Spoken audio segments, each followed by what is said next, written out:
నయమాతీయుడైన Zophar ఇలాగున ప్రత్యుత్తరమిచ్చెను. అలాగున నీవు చెప్పినందుకు నా యందలి ఆతురత తగిన ప్రత్యుత్తరము సిద్ధపరచి ఉన్నది. నాకు అవమానము కలగజేయు నిందను నేను విన్నందుకు నా మనోవివేకము తగిన ప్రత్యుత్తరము సిద్ధపరచి ఉన్నది. దుష్టులకు విజయము కొద్దికాలముండును, భక్తిహీనులకు సంతోషము ఒక నిమిషం మాత్రముండును. ఆది నుండి నరులు భూమి మీద నుంచబడిన కాలము మొదలుకొని ఇలాగు జరుగుచున్నదని నీకు తెలియదా?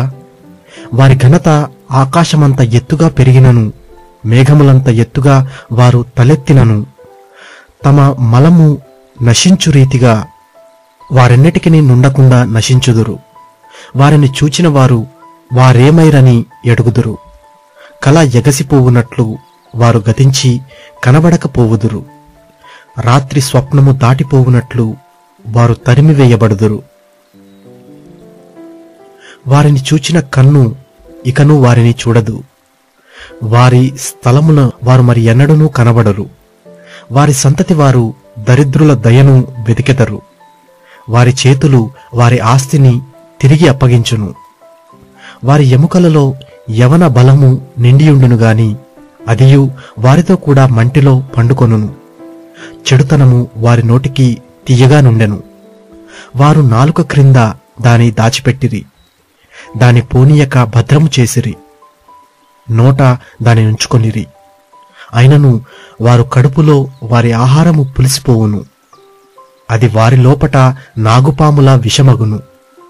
వారు ధనమును మృంగివేసిరి గాని ఇప్పుడు దానిని మరలా కక్కివేయుదురు. వారి కడుపులో నుండి దేవుడు దాని కక్కించును. వారు కట్లపాముల విషమును పీల్చుదురు. నాగుపాము నాలుక వారిని చంపును. ఏరులై పారుచున్న తేనెను వెన్నపూసను చూచి వారు సంతోషింపరు. దేని కొరకు వారు ప్రయాసపడి సంపాదించి ఉండిరో దానిని వారు అనుభవింపక మరలా అప్పగించెదరు. వారు సంపాదించిన ఆస్తి కొలది వారికి సంతోషముండదు. వారు బీదలను ముంచి విడిచిపెట్టిన వారు. వారు బలాత్కారము చేత ఒక ఇంటిని ఆక్రమించుకొనినను దానిని కట్టి పూర్తి చేయరు. వారు ఎడతెగక ఆశించినవారు. తమ ఇష్ట వస్తువులలో ఒకదాని చేతనైనను తమను తాము రక్షించుకొనజాలరు. వారు మృంగివేయనిది ఒకటియూ లేదు గనుక వారి క్షేమస్థితి నిలువదు. వారికి సంపాద్యము పూర్ణముగా కలిగిన సమయమున వారు ఇబ్బంది పడుదురు. దురవస్థలో నుండి వారందరి చెయ్యి వారి మీదికి వచ్చును. వారు కడుపు నింపుకొననయ్యుండగా దేవుడు వారి మీద తన కోపాగ్ని కురిపించును. వారు తినిచుండగా దాని కురిపించును.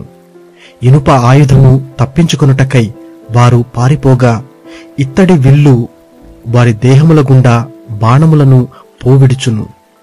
అది దేహమును చీల్చి వారి శరీరములో నుండి వచ్చును.